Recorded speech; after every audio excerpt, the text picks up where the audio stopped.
그러면 한동훈 법무부 장관님께 여쭤보겠습니다. 윤석열 대통령과 각별한 사이시기 때문에 이 정호영 후보자 관련해서 윤석열 대통령의 공정과 상식에 대한 인선이라고 정호영 후보자는 스스로 답변했습니다. 이에 대해서 어떻게 생각하세요? 제가 말씀드릴 부분은 아닌 것 같습니다. 제가 뭐 그분 인선이라든가 그 과정에서 제가 아는 바가 없습니다. 그러면 대통령과도 상의한 부분이 전혀 없으십니까? 물론입니다. 의견 드린 바도 없고요? 없습니다. 한동훈 장관께 묻겠습니다.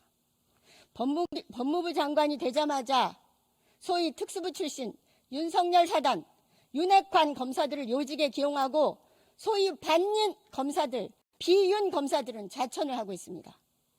검찰 장악 시나리오 가동하고 있는 겁니까? 저는 검찰 능력과 공정 정상화법 기준에 따라 무력화를 위한 판단했을 뿐입니다. 검찰 쿠데타 그 말씀이 무슨 뜻인지 잘 이해가 안 갑니다. 대통령으로 불리는 한동훈 법무부 장관을 인정하기 위해서 그런 식으로 하니까 국무총리 후보자를 버리는 카드라는 그런 말이 나옵니다. 한동훈 장관 때문에 온 나라가 시끄러운데 신경이 어떠세요? 저는 법무부 장관으로서 맡은 일을 전력을 다할 생각입니다. 좀 남아서 우리 한동훈 장관께 여쭤보겠습니다. 왜 자꾸 소통령이라는 얘기가 나옵니까? 제가 만든 말은 아니고요. 저는 법무부 장관의 범위 영역에서만 일할 생각이고 당연히 그렇게 할 겁니다. 그리고 검찰의 예산 독자적인 편성권 어떻게 그건 확정이 됐습니까? 그 기본적으로 이 대통령께서 기본적인 선거 과정에서 결심하신 거고요. 그 결심을 뒷받침하기 위해서 앞으로 제가 취임한 지 이틀밖에 안 됐으니까 정교하게 플랜을 짜서 보고 드리도록 하겠습니다. 네. 아무튼 이 추경을 통해서 어렵고 힘든 국민들한테 희망을 주는 한편으로는 정치적 오해를 받거나 또 그것 때문에 물가가 상승돼서 또 다른 어려움이 없도록 국민들 여러분들의 분발을 바라겠습니다. 이상입니다. 자, 법무부 장관님. 예, 제가 장관님 그 취임사에서 인상 깊게 본 대목은 선진 법치 행정입니다. 선진 법치 행정. 장관님 미국에서 로스쿨 나오셨습니까? 예, 국비에 나라에서 보내줘서 고맙게 갔다 왔습니다. 예, 예. 영어를 참 잘하신다 그러시던데. 그렇지는 않습니다. 그렇지는 않습니까? 그 로스쿨에서 그 이제 미국 변호사자도 계시고요. 예, 그때 예. 제가 이제 법조 기자를 출입했습니다. 그래서 저는 우리 검찰에도 조금 아는데 우리 저 한미 통상협상 이후로 검찰이 지적재산권 관련해서 미국 검찰과 많은 협의를 해왔죠. 그렇습니다.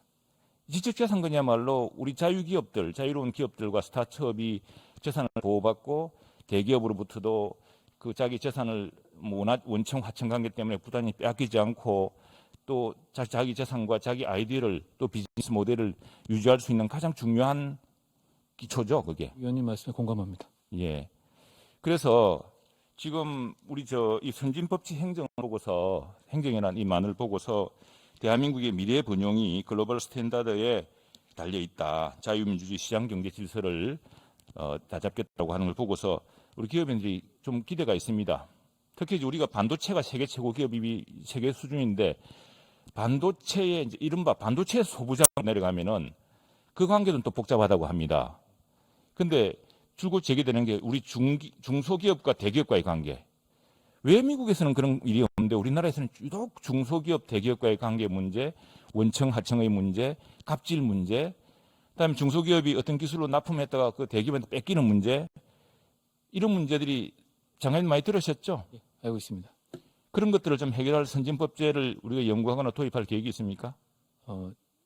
잠깐 기회를 주신다면 저는 법무부를 운영하는 과정에서 과거처럼 검찰 위주로 운영할 생각이 전혀 없습니다. 다른 검찰 위주로 운영하는 과정에서 미뤄졌던 다른 법제라든가 하는 부분에 대해서 중점적으로 연구하고 거기에 네, 집중할 장관님 생각입니다. 그렇게 해주십시오. 장관님에 대해서 겁내는 사람들이 많습니다.